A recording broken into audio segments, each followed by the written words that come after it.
Friends, मैं doctor Manish और आज मैं आपको बालों के केस में अगर आपके बाल झड़ रहे हैं तो उसमें मेडिकल ट्रीटमेंट की क्यों आवश्यकता है। बीइंग अ डॉक्टर मैं इसलिए इसको प्रमोट नहीं कर रहा हूँ क्योंकि मैं चाहूँगा कि ये सभी मेडिकल डॉक्टर्स के पास आए, इसलिए प्रमोट कर रहा हूँ जिससे कि आपको पता रहे कि क्या काला है, क्या सफ़ेद है, क्या सही है, क्या गलत है। बालों के केसेस में मेडिकल ट्रीटमेंट की आवश्यकता इसलिए है क्योंकि बाल अगर हल्के से गिर रहे हैं तो आप घरेलू नुस्खा करिए, होम रेमेडीज करिए, जिसका ट्यूटोरियल मैंने बनाया था, आपको बताया था। आप ठीक हो जाएंगे, बाल स्वतः उग जाएंगे। लेकिन 70% केसेस में बाल लॉस होते हुए दिख रहे होते हैं यंग पीपल में, बच्चियों में। कभी कभी बालों में चकत्ते आते हैं एलोपेशिया एरेटा के केस में, या एंड्रोजेनिक अनुवंशिक गंजापन या एलोपेशिया डिफ्यूजा हेयर थिनिंग के केस में फीमेल्स में। आप देखिएगा कि प्रोग्रेसिवली पेशेंट गंजा हो रहा है और धीरे धीरे करके वो काफ़ी गंजा हो गया। तो भाई इतना वेट करिए मत, क्योंकि एक बार केस इरिवर्सिबल हो जाएगा तो कोई बाल नहीं उग सकते हैं। मित्रों, मेडिकल माइल्ड केसेस को छोड़ दें तो मेडिकल ट्रीटमेंट ही इंपॉर्टेंट है, क्योंकि बालों का गिरना एक जटिल प्रक्रिया है।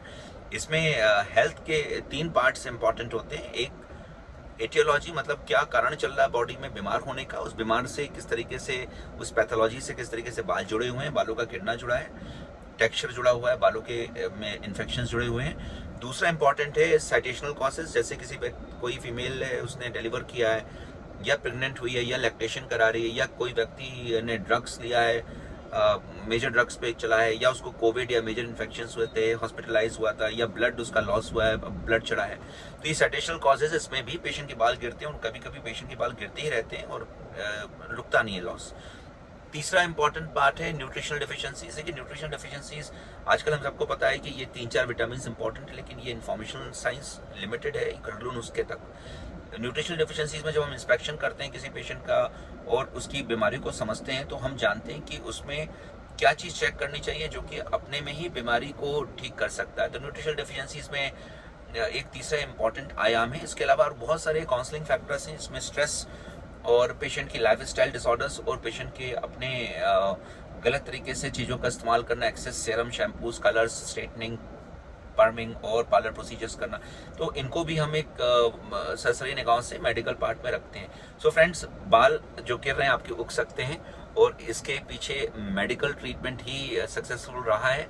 अब बहुत सारे ऐसे ट्रीटमेंट्स आ गए हैं जो ओवर द काउंटर प्रेजेंट है। ऐसी बहुत सारी कंपनियां हैं जो मेडिकल ट्रीटमेंट के बारे में बताती तो हैं, लेकिन वो ओवर द काउंटर ट्रीटमेंट को प्रमोट भी कर रही हैं, जो कि मेडिकली बहुत मैं फिट नहीं मानता हूँ, और गारंटी भी देती हैं और बायबैक पॉलिसीज भी देती हैं। तो ये सब उनके अपने मार्केटिंग के प्रोटोकॉल्स हैं।